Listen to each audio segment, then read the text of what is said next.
Hello বন্ধুরা, আসসালামু আলাইকুম। পাইসলজারের নতুন একটি ভিডিওতে তোমাদের সবাইকে জানাই স্বাগতম।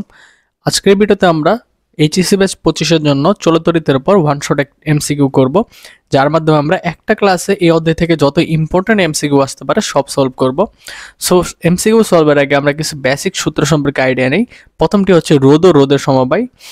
আমরা রোধ ও রোধের সমবায়ের ক্ষেত্রে একটি সূত্র, পরিবাহী রোধকের একটা সূত্র আছে, সেইটা আগে আমাদের জানতে হবে। আর থিটা সমান r nought one plus alpha theta. এই পেজ থেকে আর কিছু তোমাদের পড়া দরকার নেই, শুধু এই সূত্রটা তোমরা মনে রাখবে। দ্বিতীয়ত হচ্ছে বর্তনীর ওহমের সূত্র। আমরা বর্তনীর ওহমের জন্য একটা শর্টকাট সূত্র ইউজ করতে পারি। যেমন আমরা যদি R1 রোধের মধ্যে দিয়ে কি পরিমাণ কারেন্ট যাবে সেটা বের করতে চাই, তাহলে যেটা নিচে আছে সেটা দিব উপরে, আর আর এবং R1 আর R2 যোগ করে দিব, আর আমাদের যে মেইন প্রবাহ সেটা দিয়ে গুণ করে দিব। সেম এবার I2 বের করতে চাইলে I2 এরটাতে যেটা আছে, I2 বের করতে চাইলে যেটা I2 এর বিপরীত উপরে থাকবে সেইটা উপরে দিব, আর বাকি দুইটা নিচে দিয়ে গুণ করে দিব। এইভাবে আমরা বের করতে পারবো। ভোল্টেজেরটা দরকার নেই, ভোল্টেজেরটা তোমরা সরাসরি বের করবে। এখন শর্টকাট শিখতে গেলে তোমাদের অনেকটা সময় লাগবে। আর কিছু এখানে এই পেজে দরকার নাই। পরবর্তী পেজে আছে আমাদের হুইটস্টোন ব্রিজ সূত্র। আমরা হুইটস্টোন ব্রিজ সম্পর্কে কি জানি? পি সমান পি বাই কিউ সমান আর বাই এস থাকলে সাম্য অবস্থায় থাকবে, আর যখন সাম্য অবস্থায় থাকবে তখন জি এর মধ্যে থেকে কোনো কারেন্ট প্রবাহিত হবে না। পিতে বোঝায় হচ্ছে প্রথম রোধের বাহু, কিউতে বোঝায় হচ্ছে দ্বিতীয় রোধের বাহু, আরতে বোঝায় তৃতীয় রোধের বাহু, আর এসতে বোঝায় হচ্ছে চতুর্থ রোধের বাহু। এতটুকু জানার এখান থেকে, আর কিছু জানা দরকার নেই। দ্বিতীয় হচ্ছে মিটার ব্রিজের সূত্র। মিটার ব্রিজের সূত্র হচ্ছে পি বাই কিউ সমান L by L 100 minus L. ই এলটা তোমরা বাম দিক থেকে হিসাব করবে, এইটা মনে রাখতে হবে। এলটা বাম দিক থেকে হিসাব করতে হবে, বাম দিক থেকে হিসাব। যদি কখনো যদি দেখো ডান দিক থেকে দেওয়া আছে, তাহলে আমাদের প্রথমে 100 থেকে মানটা বিয়োগ করে দিতে হবে, তারপরে ম্যাথটা করতে হবে। আমাদের পরবর্তী এমসিকিউতে আমাদের পদ্ধতিকে কি বলছে? জুলীয় তাপীয় ক্রিয়ার সূত্র। আমরা কি জানি? ডাব্লিউ সমান জে এইচ। শুধু এতটুকু মনে রাখবা। তোমরা মনে রাখবে ডাব্লিউ সমান জে এইচ, যেখানে 1 জুল সমান 4.2 জুল পার ক্যালোরি। আর আরেকটা সূত্র আছে তাপের সূত্র, এইচ সমান আই স্কোয়ার আর টি সমান B square R by T. এই দুইটা জিনিস মনে রাখবা। আর বাকিগুলো কি কি নাম একটু তোমরা ভিডিওটা পোস্ট করে দেখে নিও। তো চলো আমরা আমাদের প্রথম এমসিকিউতে চলে যাই। আমাদের প্রথম এমসিকিউতে বলছে একটি বৈদ্যুতিক বাতির রোধ দেওয়া আছে 1000 ওহম, একে 400 ভোল্ট লাইনের সাথে যুক্ত করা হলো। প্রতি ইউনিটে বিদ্যুতের মূল্য যদি 500 টাকা 5.00 টাকা হয়, তাহলে বাতির মধ্য দিয়ে কতটুকু তড়িৎ প্রবাহিত হবে? আমরা কি জানি কি? আমরা জানি হচ্ছে আই সমান বি বাই আর। আই সমান বি বাই আর। এখানে বি কত দেওয়া আছে? 400 ভোল্ট, আর আই দেওয়া আছে 1000। এইটা যদি আমরা মেন করি, ক্যালকুলেটর করে মানটার নাম আছে 0.4 এম্পিয়ার। তো আমাদের প্রথমটার আনসার হচ্ছে 0.4 এম্পিয়ার। দ্বিতীয় থেকে বলছে বাতি 10 ঘন্টা ব্যবহৃত হলে জানুয়ারি মাসে কি পরিমাণ জ্বালানি খরচ, বিদ্যুৎ খরচ হবে, কত টাকার?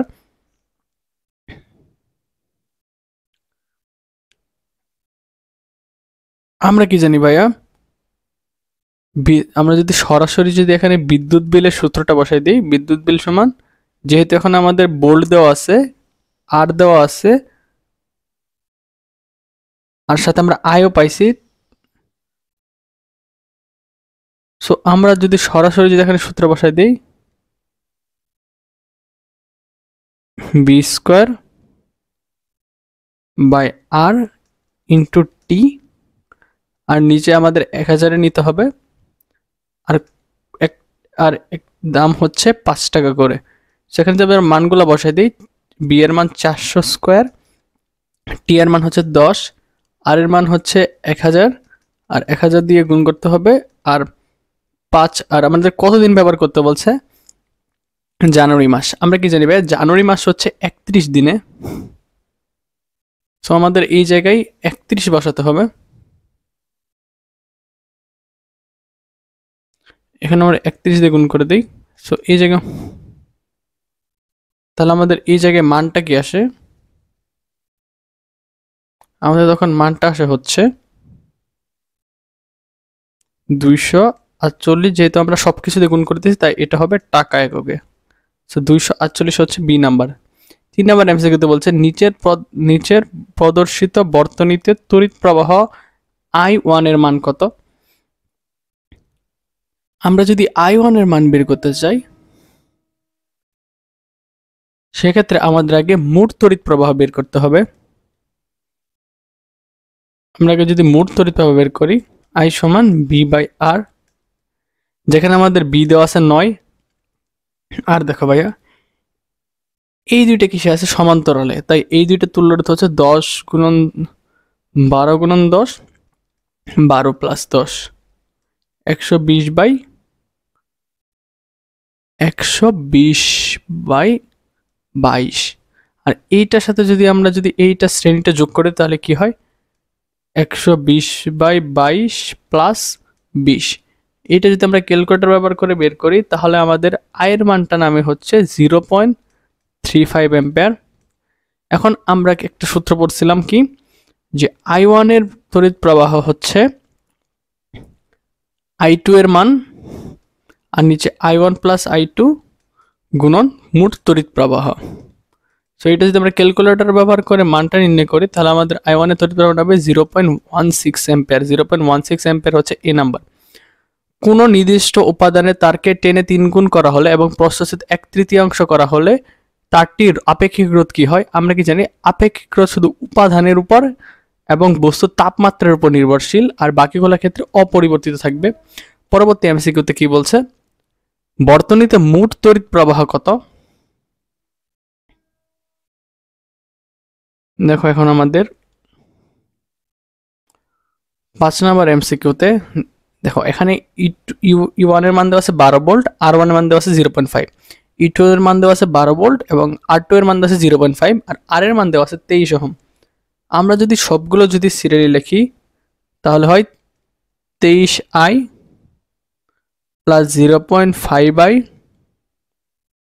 মাইনাস 12 প্লাস 0.5I মাইনাস 12 সমান 0। যেখানে আমরা I যদি বের করি তাহলে 24/24 থাকে, সেখানে I এর মান থাকে 1 অ্যাম্পিয়ার। 1 অ্যাম্পিয়ার হচ্ছে বি নাম্বার আনসার। আমাদের পরবর্তী এমসিকিউতে কি বলছে, যদি বর্তনীতে E1 কোষকে উল্টিয়ে সংযোগ করা হয় তাহলে বর্তনীতে কি হবে। যদি আমরা E1 কোষকে উল্টিয়ে দেই তাহলে আমরা আবার কারশফের সূত্র ফালাই তাহলে কি হয়, 23I plus 0.5I minus 12 plus 0.5I plus 12 সমান 0। আমাদের একটা চিহ্নের পরিবর্তন হয়ে গেছে, আর তখন I সমান কত হয়, 0 অ্যাম্পিয়ার হয়। তখন I সমান কত হবে, কোনো প্রবাহ যাবে না। নিচের কোন যন্ত্রের সাহায্যে বিভব পার্থক্য এবং তড়িৎচালক শক্তি নির্ণয় করা যায়, পটেনশিওমিটারের মাধ্যমে। কোন তড়িৎচালক বল পরিমাপক যন্ত্রের নাম, কোন তড়িৎচালক বল বা ইএমএফ পরিমাপক যন্ত্রের নাম কি, পটেনশিওমিটার। একটি বাল্বের গায়ে 110 ভোল্ট 20 ওম ওয়াট লেখা আছে, তড়িৎ প্রবাহ কত হবে। আমরা কি জানি ভাই, পি সমান বিআই, তাহলে আই সমান কি আসবে, P/B। তাহলে আমাদের পি এর মান দেওয়া আছে কত, 20, আর পি এর মান দেওয়া আছে 110। ক্যালকুলেটর ব্যবহার করে আনসার নির্ণয় করা হয় 0.18 ওহম। 0.18 হচ্ছে 9 এর এ নাম্বার। বর্তনীতে শুধু রোধের মান পরিবর্তিত করা হলে উৎপন্ন তাপের পরিবর্তন নিচের কোন লেখচিত্রের মাধ্যমে প্রকাশ পায়। আমরা যদি বর্তনীতে শুধু রোধের মান প্রকাশ করি তাহলে আমাদের উৎপন্ন মান প্রকাশ পাবে হচ্ছে এই যে এইটা দ্বারা।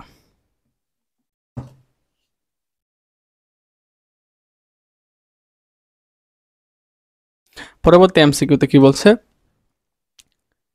মিটার ব্রিজের সাহায্যে কোনটি নির্ণয় করা যায়। আমরা কি জানি মিটার ব্রিজের সাহায্যে আমরা রোধ নির্ণয় করি।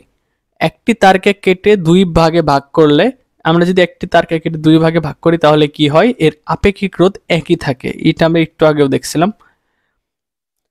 বর্তনীর তুল্য ধারকত্ব কত, দেখো এই দুইটা একটা বর্তনী দেওয়া আছে, যেখানে একটা ত্রিভুজ আকারে বর্তনী।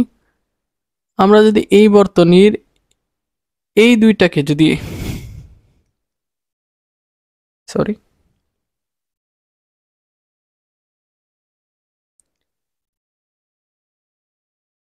আমরা যদি এই বর্তনীর যদি কি কি দেওয়া আছে সেটা যদি আগে আমরা একটু সহজভাবে সাজাই।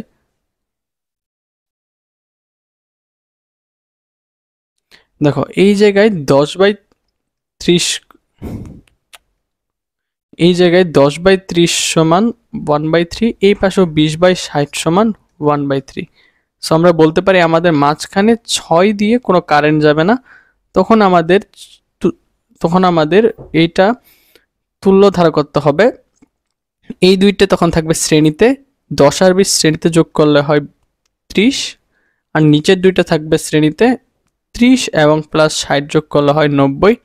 তারপরে যখন আমরা সবগুলো একসাথে এই দুইটা সমান্তরালে থাকবে, সমান্তরালের ক্ষেত্রে 30 গুণন 90 আর 30 প্লাস 90 হবে, তখন আমরা আনসারটা পাবো হচ্ছে 0.04। সরি, তখন আমরা আনসারটা পাবো হচ্ছে 22.50 ওহম। আমাদের পরবর্তী প্রশ্ন বলছে পি এবং এস এর মধ্য দিয়ে তড়িৎ প্রবাহের অনুপাত বের করো। আমাদের পি দিয়ে যাবে তড়িৎ প্রবাহের এক অংশ, আরেকটা যাবে এস দিয়ে, মানে আর বরাবর। পি আর কিউতে তড়িৎ প্রবাহ সেম হবে, আর এবং এস এ তড়িৎ প্রবাহ সেম হবে। সো আমরা যদি তড়িৎ প্রবাহের যদি একটা অনুপাত বের করি, তার আগে তোমাদের মনে রাখতে হবে যে যেহেতু RS1 ও RS2 সমান্তরালে আছে, তাই আমরা বলতে পারি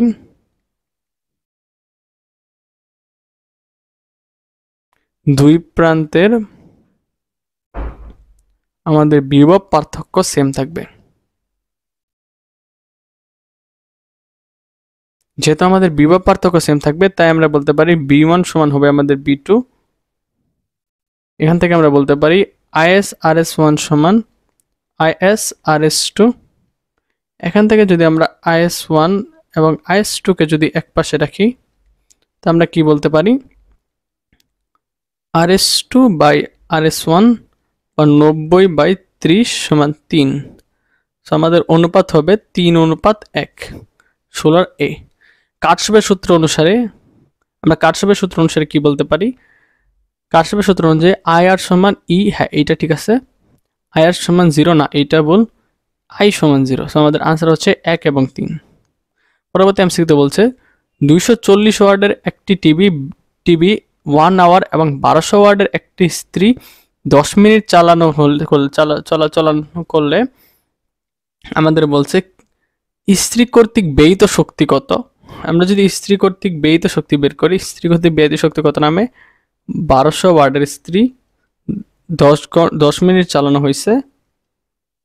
আমরা এটাকে সেকেন্ডে নিলাম 60 দ্বারা গুণ করে, তাহলে কত নামে আনসার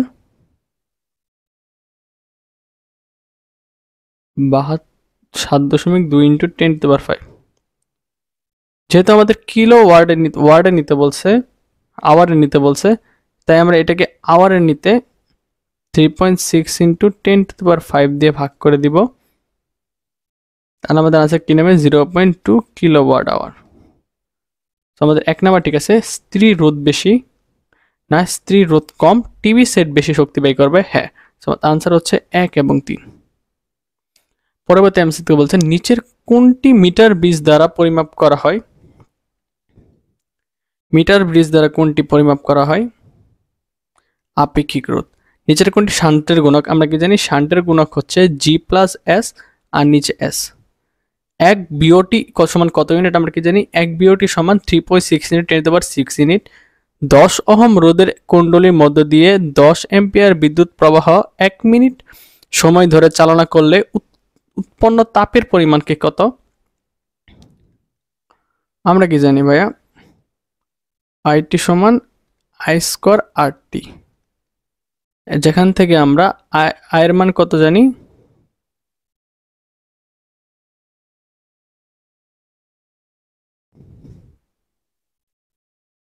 আমরা এখানে সরাসরি এটাকে জেই লিখে দিই।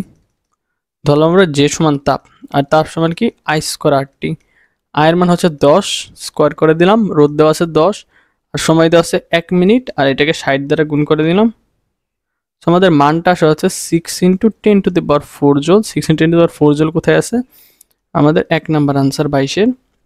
পরবর্তী এমসিকিউতে বলছে তাপমাত্রার সাথে কোন পরিবাহী রোদের পরিবর্তন এর ক্ষেত্রে নিচের কোনটি সঠিক? আমরা কি জানি ভাই, সূত্র কি পড়ছিলাম? আর থিটা সমান r0 1 plus alpha del theta. So আমরা এখানে এটাকে যদি সমানুপাতিকের সম্পর্ক করি, তাহলে আমরা কিসের সাথে সম্পর্ক আমাদের বের করতে হচ্ছে? থিটা। আর থিটা সমান r0 plus r0 alpha del theta. So এইটাকে যদি আমরা আর থিটাকে যদি আমরা ওয়াই ধরি, আর নটকে যদি আমরা সি ধরি,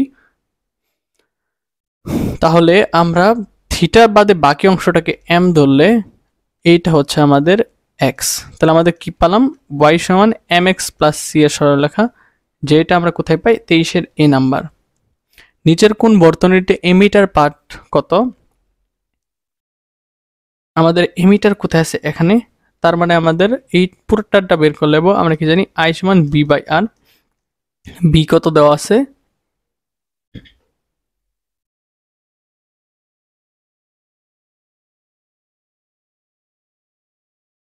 আমরা এইটা আরেকভাবে করতে পারি, যেহেতু আমাদের বি এর মানটা দেওয়া নাই।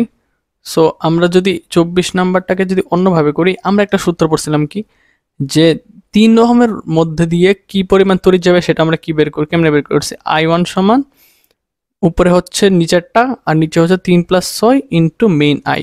যেহেতু আমাদের মেইন আইটাই বের করতে হবে, আর তাহলে আমরা উভয় পাশে যদি আমরা বিনিময় করি, তাহলে কি হয়? 3 + 6 ইন্টু I1 বাই 6।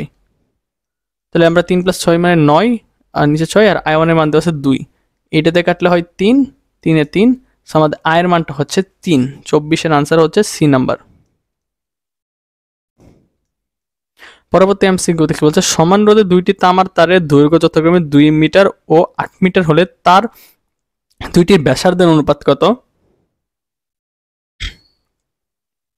আমাদের সমান মানে দুইটা তার দেওয়া আছে, এই জায়গায় আমরা 25 নাম্বারটা করলাম।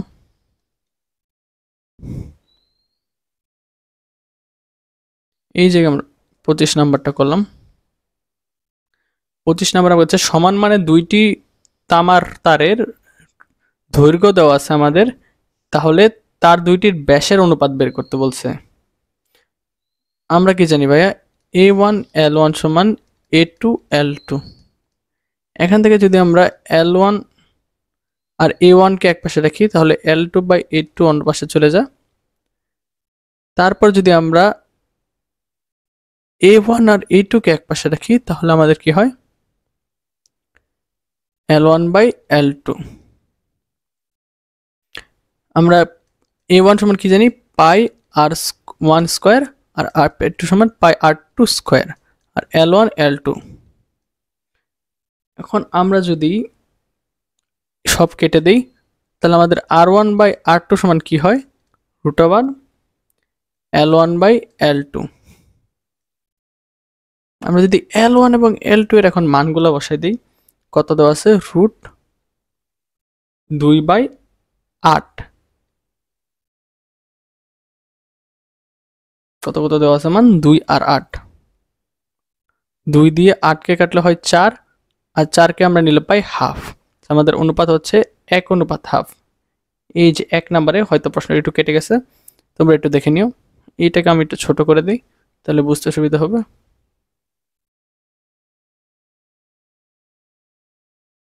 এরকমই থাক যেমন আছে।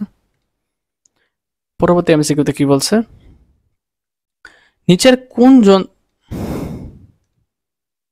নিচের কোন যন্ত্রের সাহায্যে আপেক্ষিক রোধ নির্ণয় করা যায়? আমরা কি জানি আপেক্ষিক রোধ কিসের মাধ্যমে নির্ণয় করা যায়? Post metre. 8 নম্বর নিচে বলছে 8 ওহম রোধের মধ্যে দিয়ে বিভব পার্থক্য কত?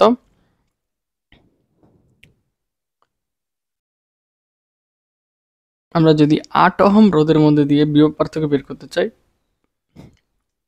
আমরা কি জানি I সমান ই আর প্লাস আর, যেখানে আমাদের ই এর মান দেওয়া আছে 6, আর এর মান হচ্ছে 12, আর প্লাস আর এর মান 12, সো আমাদের তো রোধ নামে হচ্ছে 0.5a। এখন আমরা যদি বিবি এর মান বের করতে চাই তাহলে কি করতে হবে, 0.5 এর সাথে 8 গুণ করে দিতে হবে, তাহলে কত নামে 4 ভোল্ট। আমাদের আনসারটা হচ্ছে 4 ভোল্ট। পরবর্তী বিষয় কি বলছে, উদ্দীপকে উল্লেখিত বর্তনীর ক্ষেত্রে, এটা একটি সরল বর্তনী, হ্যাঁ এটা একটা সরল বর্তনী, উদ্দীপকে বহিরোধ দ্বয়ের সমান্তরাল সমবায় তুল্য রোধ 2.18, বহিরোধ দ্বয় যদি আমরা সমান্তরালে রাখি তাহলে তাদের তুল্য রোধ কত নামে আমরা বের করি, 8 গুণন 3, আর নিচে যোগ করলে কত হয় 8 প্লাস 3, কত নামে 3 8 24, আর নিচে 11। তো হ্যাঁ এইটা আমাদের 2.18 নামে। আর হারানো বিভব দেওয়া আছে 0.5 ভোল্ট বলছে। আমরা যদি এখন হারানো বিভব বের করতে চাই, হারানো বিভবের সূত্র কি, হারানো বিভব বি সমান আই আর। তো আমরা আই এর মান 1 আর আর এর মান কত 0.5, তাহলে আমাদের মান কি আছে 0.5 ভোল্ট। 0.5 ভোল্ট কোথায় আছে আমাদের, সি নাম্বার। সো আমাদের আনসার সবগুলোই। একই রকম দুইটি কোষের সমান্তরাল সমবায়ের ক্ষেত্রে বর্তনী প্রবাহ সূত্র নিচের কোনটি, সেটা হচ্ছে আই সমান 2e 2r প্লাস আর। অ্যাম্পিয়ার ঘন্টা কিসের একক, আমাদের অ্যাম্পিয়ার ঘন্টা হচ্ছে তড়িৎ প্রবাহের একক। কোন দুটি সূত্র চলতড়িতের ক্ষেত্রে প্রযোজ্য, আমরা কি জানি চলতড়িতের ক্ষেত্রে নিচের কোন দুটি সূত্র প্রযোজ্য, ওহম ও কারশফ। 1.8 ওহম রোধের একটি এমিটার 2 অ্যাম্পিয়ার তড়িৎ প্রবাহে গ্রহণ করতে পারে। 20 অ্যাম্পিয়ার তড়িৎ প্রবাহ মাপার জন্য কোন রোধের শান্ট ব্যবহার করতে হবে, শান্টের সূত্র আমরা কি জানি, এস সমান আর এন মাইনাস 1, সারের পাল্লা নির্ণয় সূত্র। আর এর মান দেওয়া আছে 1.8, আর এন এর মান কত, এন সমান উপরে 20 নিচে 2 সমান 10, 10 মাইনাস 1। আমাদের তখন শান্টের মানটা কত নামে 0.2 ওহম, 0.2 ওহম হচ্ছে সি নাম্বার। পরবর্তী এমসিকিউতে বলছে তুল্যরোধ বের করতে, দেখো এই দুইটা আছে কি সমান্তরালে, তার সমান্তরাল থাকলে তুল্য নির্ণয়ের সূত্র কি 10 গুণন 4, আর নিচে 10 প্লাস 4, উপরে 40 নিচে 14। আর এইটার সাথে আরেকটা আছে 2 ওহম। এখন আমাদের আগে লক্ষ্য করতে হবে যে 2 ওহম কি করব, যোগ করে দিব, কারণ এটা শ্রেণীতে আছে। তখন তুল্যরোধ কত নামে 34/7 ওহম। 34/7 ওহম কোথায় আছে, ডি নাম্বার। পরবর্তী প্রশ্ন বলছে নিচের কোনটি সঠিক, দেখো যেটার রোধ বেশি সেইটার মধ্যে দিয়ে তড়িৎ প্রবাহ কম হয়। তো আমরা কি বলতে পারি, আই হচ্ছে সবচেয়ে বেশি, হ্যাঁ I1 এর রোধ কম, তা এটার মধ্যে তড়িৎ প্রবাহ বেশি হবে, আর I2 এর মধ্যে সবচেয়ে কম হবে। তড়িৎ বর্তনীতে সংক্রান্ত কারশফের সূত্রগুলোর মধ্যে প্রথম সূত্রটি চার্জের সংরক্ষণ নীতি প্রকাশ করে, হ্যাঁ ঠিক আছে। দ্বিতীয় সূত্রটি বিদ্যুৎ শক্তি সংরক্ষণ নীতি প্রকাশ করে, হ্যাঁ এইটাও ঠিক আছে। দ্বিতীয় সূত্রটি চার্জের সংরক্ষণ নীতি প্রকাশ করে, হ্যাঁ এইটাও ঠিক আছে। আমাদের আনসার হচ্ছে ডি নাম্বার। একটি তারের 50 ডিগ্রি সেলসিয়াস তাপমাত্রার রোধ 5 ওহম এবং 100 ডিগ্রি সেলসিয়াস তাপমাত্রার রোধ 6 ওহম। এখন বলছে 0 ডিগ্রি সেলসিয়াস তাপমাত্রায় তারটির রোধ কত, আমাদের 0 ডিগ্রি সেলসিয়াস তাপমাত্রায় আমাদের তারটির রোধ বের করতে হবে। আমরা কি জানি ভাইয়া, একটা সূত্র পড়ছিলাম না, সেই সূত্র যদি আমরা মানগুলো বসাই দিই, আমাদের 5 সমান আর নট 1 প্লাস 50 আলফা, একটা শর্ত দেওয়া। আরেকটা শর্ত হচ্ছে যখন 6 ওহম হবে তখন আর নট সমান 1 প্লাস 100 আলফা, এই দুইটা শর্ত দেওয়া আছে। এখন আমরা যদি 2/1 করে দেই, সরি এখন আমরা যদি 1/2 করি তাহলে কি হবে, 5/6 সমান 1 প্লাস 50 আলফা 1 প্লাস 100 আলফা, তাহলে কি হয় 5 প্লাস 500 সমান 6 আলফা প্লাস 300 আলফা। সুতরাং আলফা সমান 0.005। এখন আমরা যদি আলফার মানটা বসাই দিই তাহলে কি আসে আর থিটা নট 1 + 50 ইন্টু 0.05, তখন আমাদের আর নটের মানটা আসে হচ্ছে 5/1.25 সমান 4 ওহম। আমাদের আনসার কোডটা 4 ওহম। পরবর্তী এমসিকিউ বলছে শ্রেণী সমবায়ে যুক্ত 3 রোধের সম্পর্ক যদি R1 R2 এবং R3 হয় তবে তাদের মধ্য দিয়ে তড়িৎ প্রবাহের সম্পর্ক কি? তিনটির মধ্য দিয়ে তড়িৎ প্রবাহ এত। আমরা কি জানি যেটা রোধ বেশি সেটার মধ্যে তড়িৎ প্রবাহ কম হয়, তাহলে আমাদের আনসারটা হবে 37-এর। দেখো এখানে কি বলছে শ্রেণী সমবায়, আমরা কি জানি শ্রেণী সমবায়ে তড়িৎ প্রবাহ সেম থাকে, তাই আমাদের 37-এর আনসার হচ্ছে এ নাম্বার।